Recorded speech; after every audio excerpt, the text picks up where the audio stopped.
Eliza moved to the side of the window so she could continue to watch him undetected.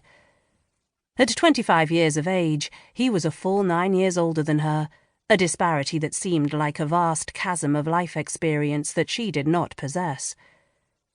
With his father's death and the acquisition of his title, Thomas had chosen to live his life by indulging in a few select vices. Women, brandy, cards. In that order. Of course she'd heard stories from friends, cautionary tales spoken in hushed and giggling voices, of his prowess among the ton. Had seen evidence of it herself at the start of this year's season. And even after it had become abundantly clear that Reginald Cartwick was her father's favoured suitor, she still couldn't help but feel a curious tug of envy each time she watched Evanston flirting with a woman, or casting a meaningful glance at a beautiful widow as he took his leave for the night. In a timely and accurate illustration of her thoughts, Lord Evanston greeted a female guest on the drive below. She couldn't quite make out the identity of the woman due to her elevated vantage point and the lady's oversized hat, but the fluttering hand that came to rest upon her heart indicated the lady's pleasure at his approach. Eliza supposed she was lucky that he'd never shown her the barest amount of interest, for she was half afraid she might spontaneously catch fire if he did. She recalled one time her father had caught her gazing a little too long in the Viscount's direction, and that evening he had been very clear regarding his feelings on the matter, feelings that were loudly echoed by her brother William. Evanston was to be seen as a family friend. Period.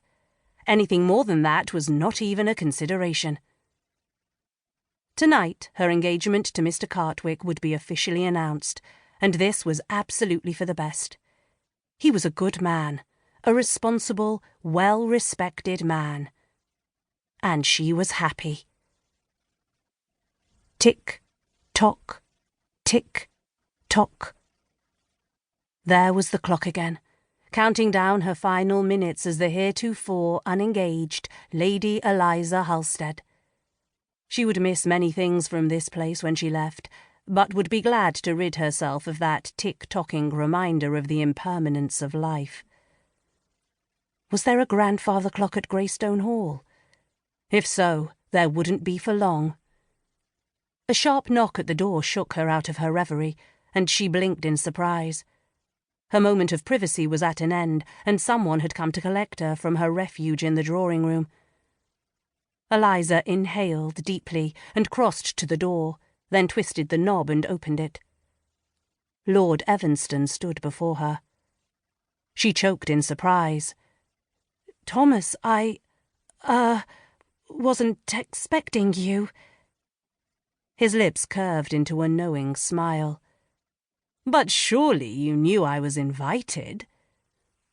Well, yes, I suppose I did know that," she stammered, her eyes darting past him into the hallway. Stepping backwards, she gestured for him to come inside, knowing it was the last thing she should be doing. At this point, she only hoped he wasn't seen. "I just didn't expect you to find me here." His eyes crinkled in amused skepticism as he turned to close the door behind him. "I find that hard to believe, since you were staring at me so intently from the window." Every inch of her body flooded with mortification, and Thomas uttered a low laugh. "Rest easy, Eliza," he said, smiling fondly. "I'm only teasing you." She frowned. "Well, I wish you would stop." It took whatever remained of her significantly deflated dignity to march across the room in a huff, but she managed to do it, the Viscount watching in quiet contemplation. Why he was here with her now was still a mystery, but when she spun back around to face him, his expression was inquisitive. "When did you grow into such a fearless woman?" he wondered aloud. Now it was her turn to laugh. She'd never felt more frightened in all her life than she did right now on the brink of her engagement. Does deciding to marry a man make me fearless? Or somehow more of a...